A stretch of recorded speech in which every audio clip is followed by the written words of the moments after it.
Hey, everybody. Welcome to the Zeitgeist on a Mighty Blaze. I'm your host, Jane Roper. I am so thrilled to have with us tonight Mr. Ian Manuel, author of the new memoir, My Time Will Come, as pictured here. Ian, hey, thanks for being here. Hey, Jane, thank you for having me. So psyched you could join us tonight. I will give you a little brief intro here. Ian is an activist, poet, and motivational speaker. He lives in New York, in Brooklyn. His memoir, My Time Will Come, tells his story of being sentenced to life in prison at the age of 14.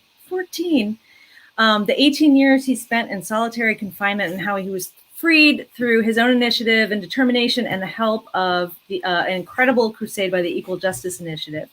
Kirkus Reviews said about his book, Manuel's account is both heart-wrenching and uplifting. Yes, absolutely it was. He vividly captures the terror of an adolescent thrust into adult incarceration and the added trauma of solitary confinement. He portrays the prison bureaucracy as arbitrary in its amplification of punitive measures, including routine beatings and tear gassings.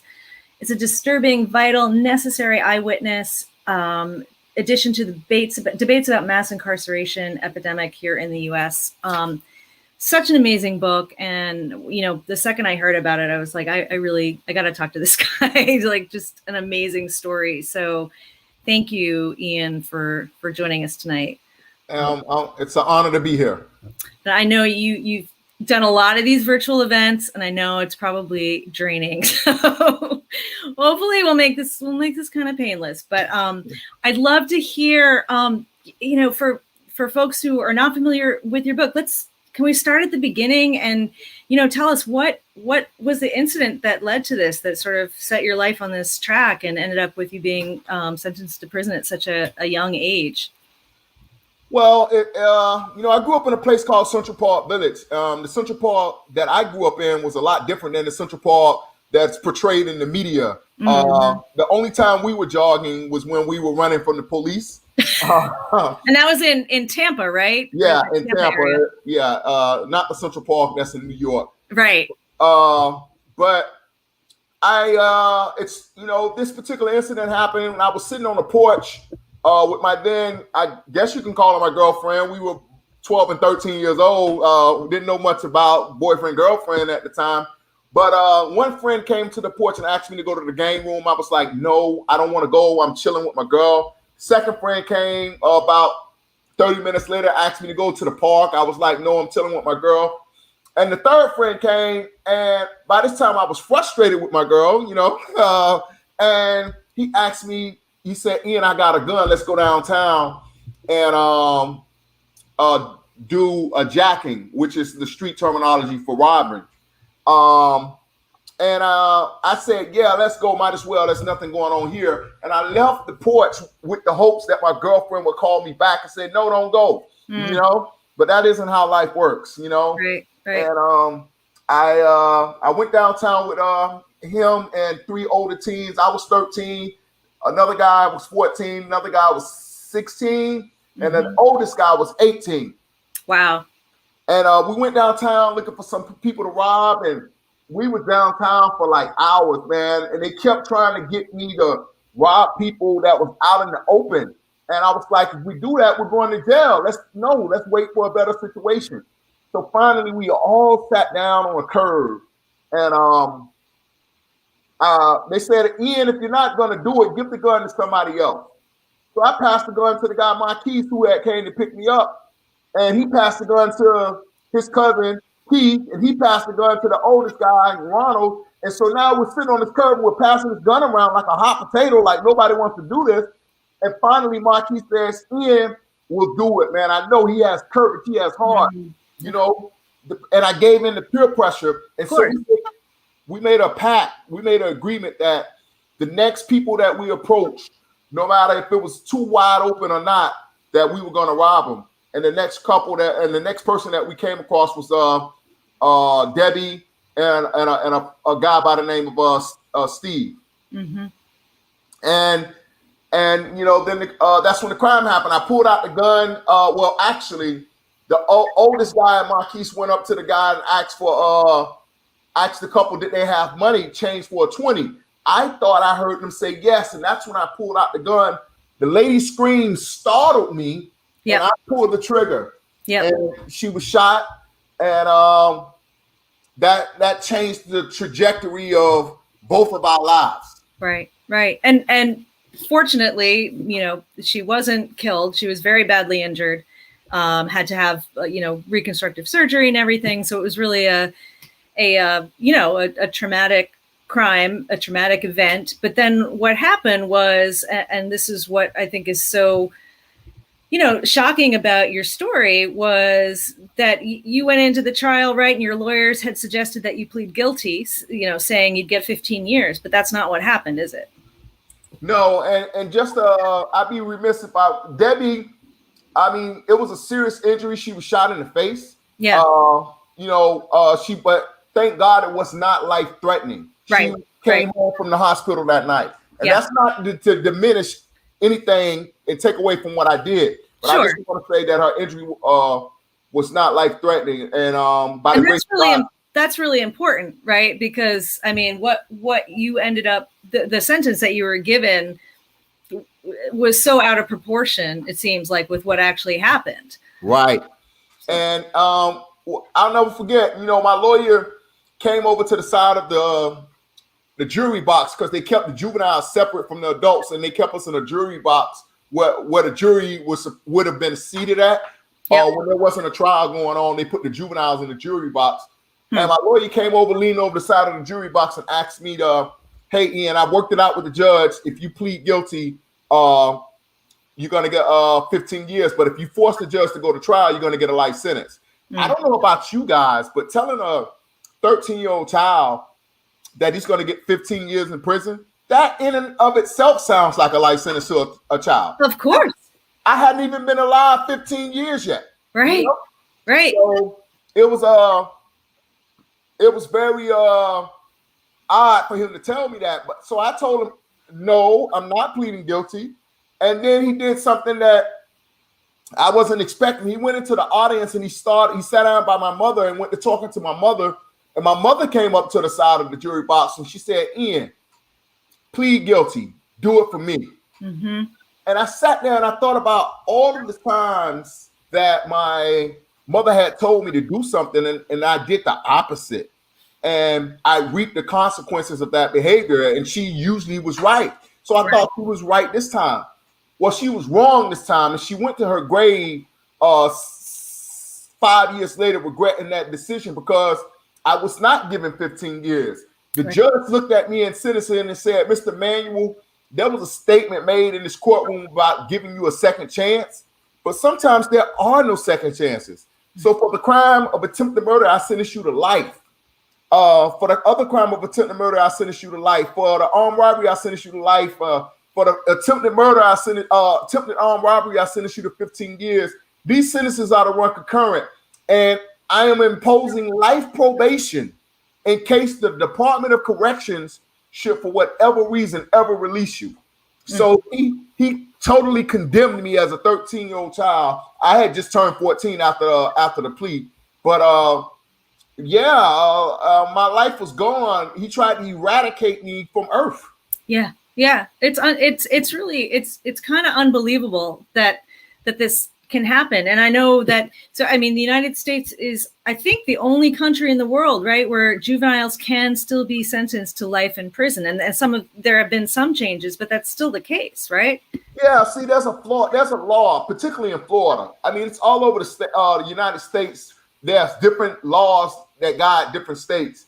But in Florida, the law that was used to try me as an adult is still on the books. It's a law that says a child of any age that's indicted for a life or death felony shall be treated in every respect as if he were an adult. So despite the fact that I couldn't vote, that I wasn't old enough to drink, that I couldn't buy a pack of cigarettes, I was somehow magically old enough to be sentenced to adult prison as a 13-year-old child.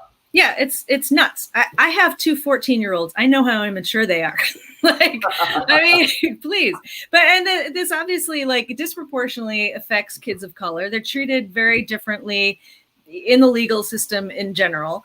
And this, tell me also, I mean, what I thought was, on top of that sort of travesty of being sentenced to life in prison, you also spent a lot of the time you're in prison in solitary confinement, which is like abuse on top of abuse, especially for a kid, right? I mean, and when I was reading your book, I was sort of like, wow, what is it? It felt like something out of the Twilight Zone. It was like, you're in for this amount of time, but then if you make one little mistake, there's another 6 months. And it was like, you couldn't win no matter what. It was like all these little technicalities and stuff. And it just was like barbaric.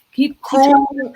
It is the epitome of cruel and unusual punishment. Yeah. Because it's not like they put you in solitary confinement and leave you there, which is torture in and of itself. The United Nations says placing someone in solitary over 15 days is considered torture. I was in solitary confinement for 18 consecutive years, right? And initially I was placed in solitary confinement due to my age when I first went to the reception center. I was too young. They didn't want me, on the compound with the regular adults. But after 21 days, after 3 weeks, I was transferred to an adult facility and placed in open population. And I would do typical 14-year-old behavior, but because I was like, let me give you an example. I walk in the grass when I was supposed to walk on the sidewalk. The officers would yell at me. I'd yell back. I'd be in somewhere I wasn't supposed to be. In prison, they consider that an unauthorized area, another dormitory. Right. And each time I go to confinement for a few days, but I accumulated what they could consider excessive disciplinary reports, right?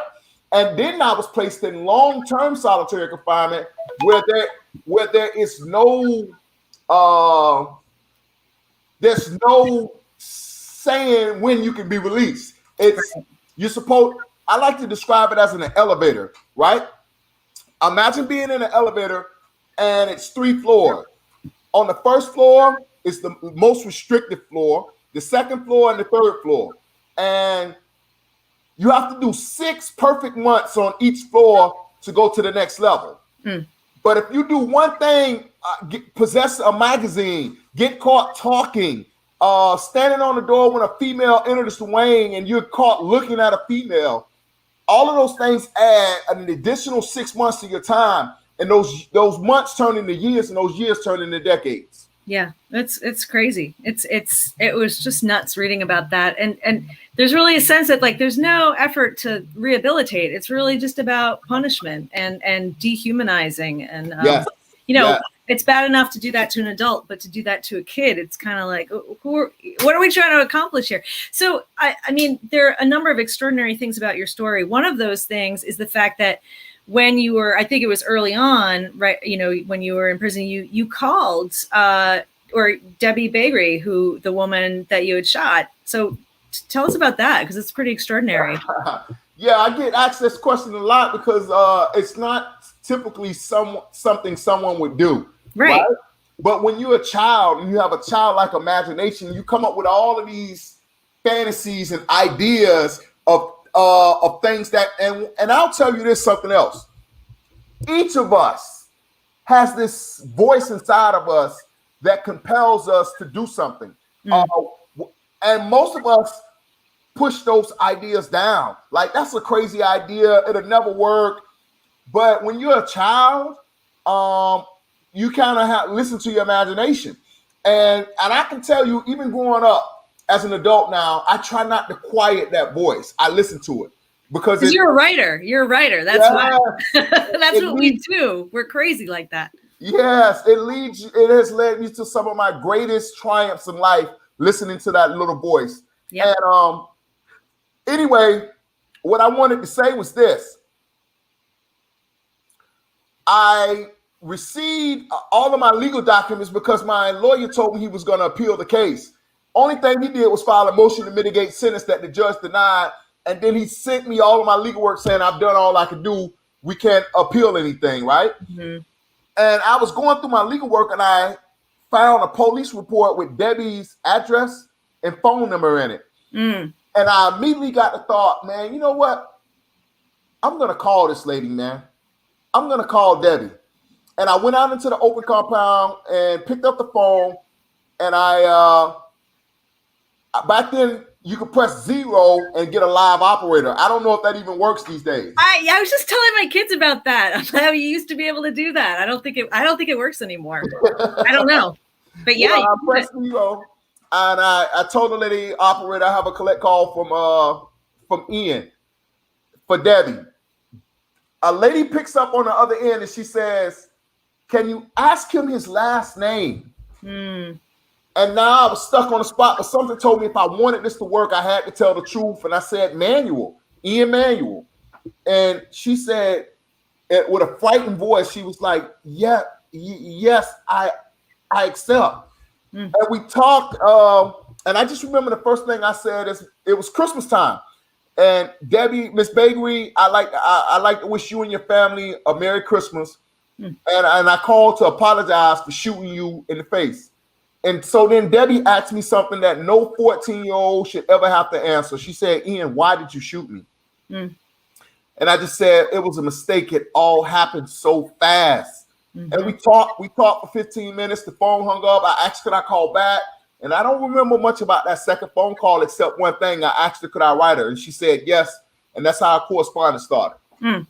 That's pretty amazing. I mean, on both your part to reach out to her, and then on her part to be okay, to accept and say, okay, I want to make a human connection here. That's not great. Yeah, I don't think a lot of people would do that. So, and then you, I forget the timeline, but years later you got another. I mean, you got a letter from the Equal Justice Initiative, right? So you had this other outside force coming into your life saying, we want to help you out. And as I recall in the book, you were sort of dubious at first. You're like, lawyers, what's going to happen here? But it was different. Yeah, and I was dubious because, I had just a year prior, I had received a letter from a professor at the Florida State University who said something similar, but there was something different about Brian's letter. First of all, it was more in depth. The letter that I received from the Florida State University professor was only one paragraph. Brian's was a 2-page letter, and he basically was saying that we mostly handled death penalty cases for the last 30 years, but looking at your case, we recently began a project of fighting for juveniles, and looking at your case, I think we might be able to help you get out of prison. And if you don't have a lawyer, man, I like to represent you. I'm like, is this real, man? So I was, but at the same time, I looked at it as well, like manna from heaven, man. It was like manna from heaven falling into my cell. And the Equal Justice Initiative has been with me ever since. That letter was written in 2006. It's 2021. And without the Equal Justice Initiative, I don't know where I would be in society as a man right now, because they've helped me with my reentry process as a whole. That's amazing. Yeah. So tell us. What year were you released? I was released November 10th, 2016. And let me tell it, that was the only thing that happened good in November. Yeah, I was just gonna say, I think I was in bed crying and eating candy on that day. So I'm glad there was good news in someone's life. I mean, yes. Yeah. Wow, amazing. So. And since then, actually, I want to hear about what you've been doing since then, but I want to go back a little bit to how, one of the things that was really cool about your book is interspersed throughout, we have some of the poetry that you wrote, and that, reading and writing really became a lifeline for you when you were in prison, and you found that way to express yourself, and it seems like it was a real source of strength and hope for you to tap into that and be able to express yourself through poetry. Poetry became my therapy, because the therapists that they hired in prison, they didn't provide a lot of good therapy, man. They were controlled by the officers and the guards that worked there, So I honestly say poetry became something that kept me from going crazy. You know, I pour my pain onto the pages of the paper, and it helped me get through. Like there's this one poem that I wrote called "My Time Will Come" after my resentencing, or where the judge, when I went back to be resentenced, thinking I was going home, the judge gave me 65 years in place of the life sentence. And it hurt me so bad. It didn't crush me. It hurt me so bad. And I went back to prison, man, and I had to convey those emotions. And I wrote this poem that says, I promise you, the brunt of my oppression has a purpose. And the same person that you persecute will one day be worshipped. Though I stand before you bare-chested and shirtless, with my soul and emotions naked, just wanting to be nurtured. Yeah, despite the desperation, desertion, and hurting, my time gonna come. Though I compose this poem not knowing if I'll ever be able to perform it in an auditorium, I do it with the faith of a poet that believes he was born to do it, like an acorn caught up in a storm, flung from the branch where it was born. You can only hold me back for so long. My time gonna come. Despite the difficulties and disappointments, my determination remains undaunted. Though the waters of my tomorrows are deep and uncharted, the buoyance of my character will float unwavering towards them. Like a song written, yet unrecorded, my time gonna come. Though you wrapped me in chains and sprayed me with chemical flames and did all of the things you did that add to my pain, my circumstances will change. I believe this with the depths of my being, that as long as this world continues to spin, it cannot end until it's been enjoyed by Ian. Remember this day, because things won't always be this way. My time gonna come. My time gonna come against all conceivable odds. My time will come. And I believe that from the bottom of my heart, and that it came, man. I didn't die in prison. Yeah, it came. Here you are. Here you are. And you got to get your voice heard. And yeah, that's amazing. I love it's great hearing. I enjoyed reading the poems in the book, but it's a whole other thing to hear you read it, and like all those beautiful rhymes and they all come out. Who did you like to read? Like who are some of your influences in terms of who you like to read? Books, poets, authors, others?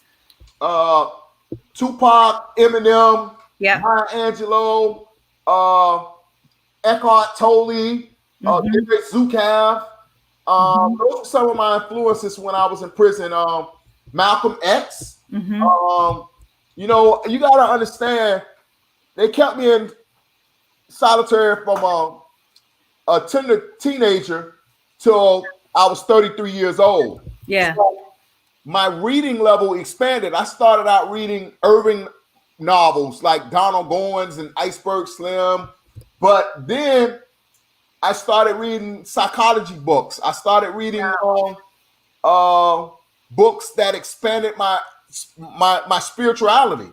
You know, and like a New Earth by Eckhart Tolle, The Power of Now, The Seat of the Soul by Gary Zukav. Those were books that helped my inner being. You know. Yeah, and it must have been. I mean, I imagine since you don't have like just free access to anything, you kind of take what you can get, but having that like eclectic mix of things, I mean, it's a lot of different influences, and that's so great that, you know, between music and film and I mean all these influences coming together. So I heard you say in another interview, you quoted Maya Angelou. You mentioned Maya Angelou just now, and something that she said, that there was no greater agony than a story, an untold story inside of you, right? So, and so I'm wondering, like, is that sort of what led to you writing this book? Is this feeling like, you know, that you had something to tell?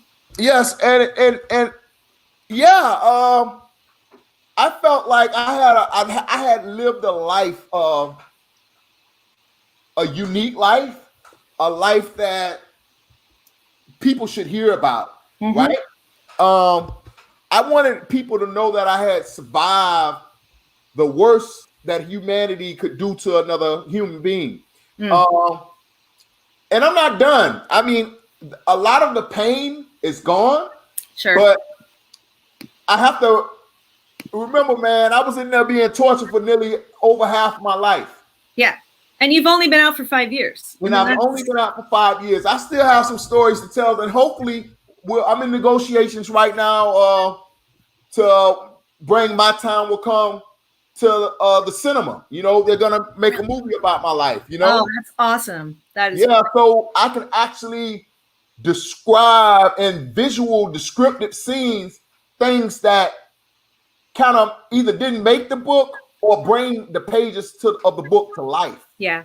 Well, I think it's so important. I mean, reading the book really opened my eyes to what a lot of life is like inside prison. For, I mean, you could see some on TV and, you could read about it, but hearing your experience, reading about you, I mean, it really made it visceral and made it real in a way it hadn't been before. So, I mean, that's really valuable. And I think that's why, your book and your story are really important for people to understand what's going on, what's wrong with the system, what needs to change. And so that, I mean, that's great to hear that they can turn it into a movie or show or something. Right. Yeah, be awesome. Folks who are watching, please, if you have questions, throw them in the chat and we can ask Ian. And remember that if you leave a question or comment, you'll be entered to win a copy of Ian's book. We will pop that in the mail to you. I have a question here from Margaret. Have you read the new Malcolm X book, The Dead Are Rising? No, I didn't even know there was a new Malcolm X book. I have to put it on my reading list. There you go. All right. You got to put it on there. Oh, wait. Now, Margaret's another question. Do you envision a movie like Brian's? Oh, Brian's like Just Mercy, right? I love Brian's movie, and Brian should make my movie as well, because he was the lawyer that got me out of prison, along with my legal team, Ben Schaefer, and my social worker, Mariah Morrison. But I want my movie not to be as feel good. I want people to feel the pain and the agony that I felt growing up in prison, losing my mom, my dad, my brother, being beaten, being gassed with high-powered militaries, the stuff that has been hidden from society. I want to pull back the curtains on that to actually show the world what goes on. So I look for my movie to be a lot more difficult to digest. Yeah, right. Make it gritty, make it difficult. Yes. Yeah, no, absolutely. I mean, and your book does that without being, I mean, I wasn't like, oh my God, I can't go on, like it was still, I don't want to say entertaining, but like compelling to read, but but it was real. I mean, it was hard hitting. So Jill wants to know, what memoirs did you read before you started writing? Did anything inspire you to write specifically?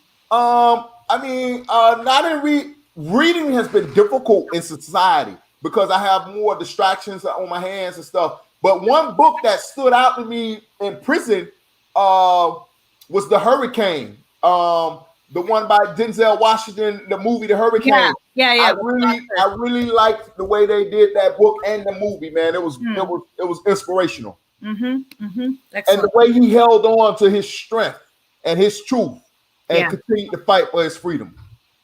Awesome.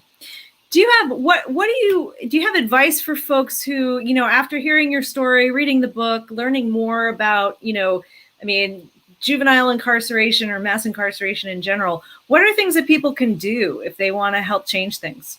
One is support organizations like the Equal Justice Initiative, or here in New York, the Youth Justice Network, who hired me and believed in me when I needed a job, and that are actually doing the work. Like a lot of these organizations, they get these people money and don't do the work. You know what I'm saying? But like organizations like the Equal Justice Initiative, they are fighting for human rights, prisoners' rights, and they help with the re-entry process. I mean, it's so difficult once you get out of prison trying to find a job, trying to find a place to live with no credit history and a criminal record, that you need a support system. And organizations like the Equal Justice Initiative and the Youth Justice Network here in New York are at the forefront of making those things possible. Yep, that's great to know. And hopefully Margaret behind the scenes can throw info in the chat if she hasn't already, with some info about Equal Justice Initiative. Because it sounds like they're doing amazing work. Awesome. So I know you've got to run. You've been doing tons of these interviews and getting the word out, which is awesome. I really appreciate you taking the time to chat with us here tonight. I want to, I think we have a winner to get a copy of your book. Great. Right there. So Margaret, let's drum roll. Ronit. Oh, all right. You are the winner of My Time Will Come. Awesome. And I actually believe I'm going to be speaking to Ronit soon, next month. So psyched that you're here, and you will really appreciate this book. And Ronit is a memoirist herself. So and sorry if I'm mispronouncing your name, but glad we can get you out a copy. So just PM us on a Mighty Blaze or email, and we'll make sure we get that to you. Ian, thank you so much. I know that you're you're doing motivational speaking and stuff. You're speaking with youth and adults, or in general. That's awesome. And it sounds like there may be more books or more writing ahead from you. Definitely a poetry book is in the works. Oh, great. Oh, excellent. All right. Do you have a title for that yet? No title yet. Okay. All right. Well, we will keep an eye out for that. So yeah, great. Thank you. Thank you so much for sharing your story and your book, and for chatting with us here tonight. We really appreciate it, Ian. And you're welcome. Best of luck.